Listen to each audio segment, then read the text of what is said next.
आकर्षित recording studio Rajkot.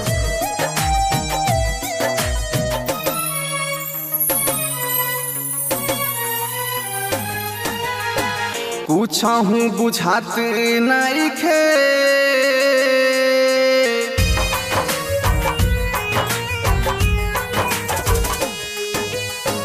पूछहूँ बुझात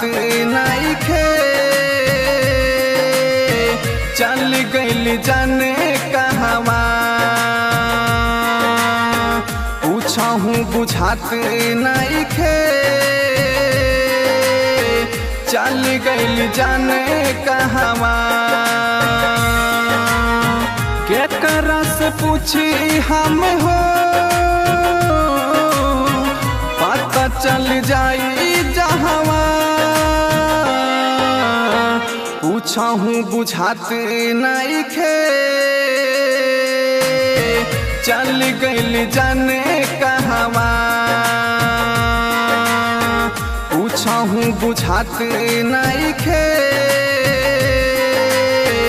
चल गइल जाने कहवा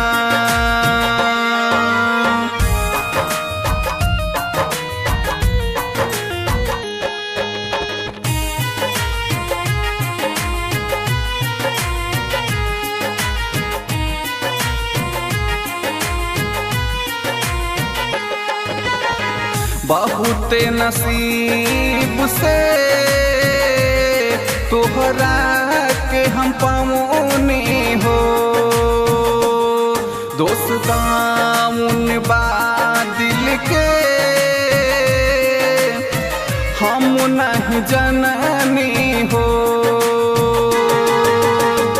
बहुत नसीब से तोहरा के हम पाऊने हो दोस्तामुन बा दिल के हम नहीं जननी हो देख दर्दिया के दिलवा में बात हवा पूछहूँ बुझात नइखे चल गइल जाने कहवा पूछहूँ बुझात नइखे चल गइल जाने कहवा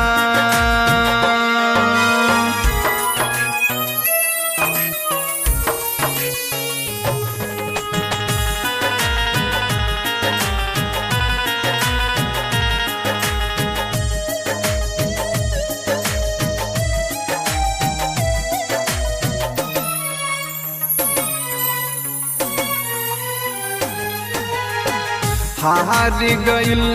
बानी हम बाकी दिलावा न माने हो